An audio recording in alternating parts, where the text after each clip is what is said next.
Hey guys, and welcome to I Want My Angst TV Reviews. I'm Sarah, and today we are going to be talking about the new reboot of Firestarter.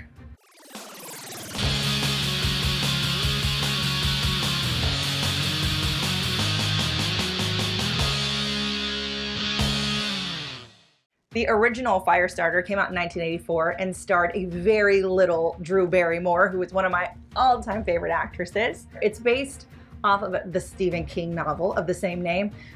Confession, I've never actually seen the original Firestarter. I just remember seeing all these little snippets of her from the same age as when she was like in E.T. Anyway, I digress.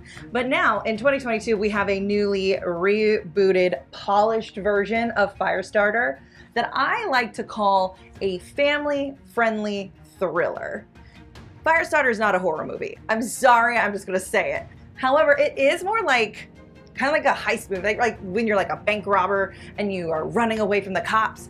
That's kind of what this is, with a little bit of like a supernatural sci-fi twist. So if you're someone that is afraid of horror movies, this is the movie for you. If you want to like dip your toe into the land of Stephen King, this is also the movie for you. Starring in this new version of Firestarter is Daddy Zac Efron. And honestly, I feel like my review could just end there. But I'll keep going.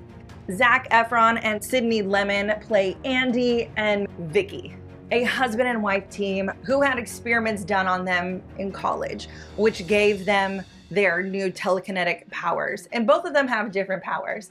And then there is Charlie, originally played by Drew Barrymore and is now being played by Ryan Kiera Armstrong. And let me just tell you, she killed this. Because you don't have this movie without a phenomenal young actress. And Ryan, yes, honey, I cannot wait to see where your career goes, because holy crap, did you do a phenomenal job. Gloria Rubin of ER fame plays Captain Hollister, the woman in charge of tracking down this family. While it's never truly clear why she's so gung-ho other than being a company woman, Gloria's performance is fantastic, and she makes it all feel a little personal, and it adds an extra layer that makes me wonder if something happened with Andy and Vicky and her family. Charlie? Don't be stupid. Where's Mommy? Do you feel that? Let her go or it's gonna get a lot worse. I have always been a huge fan of Zac Efron, not just because he's a pretty face, but also because he is a really great actor. He's wildly underrated. Yes, he started in High School Musical and he does great comedies like Neighbors and Baywatch. But then he also dives into the realm of like leading man that I think people don't really give him credit for. He is fantastic as a father, as someone who is just trying to protect his family. The funny Zac Efron that we all know and love is not there. Overprotective daddy, however, is. I'm sorry, I couldn't help myself. You need to understand how to use it. It can't be a reaction. It's gotta be a decision. The director of this film is Keith Thomas, who is a newer director on the scene. He did The Vigil back in 2019, which was a really great horror film. And I think that his take and direction on Firestarter is exactly what this reboot needed.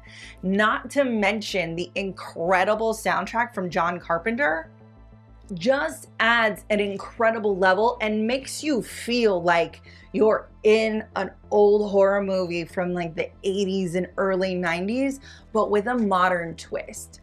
The soundtrack is almost like its own character in this film, and I think that's really cool.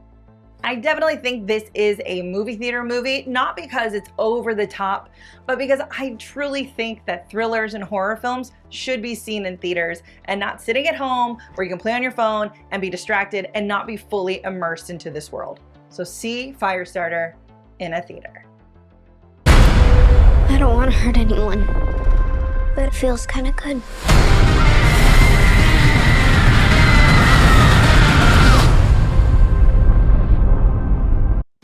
Thank you guys so much for watching. Again, I'm Sarah. Make sure you subscribe to our channel, comment, let me know what you think about the new Firestarter movie.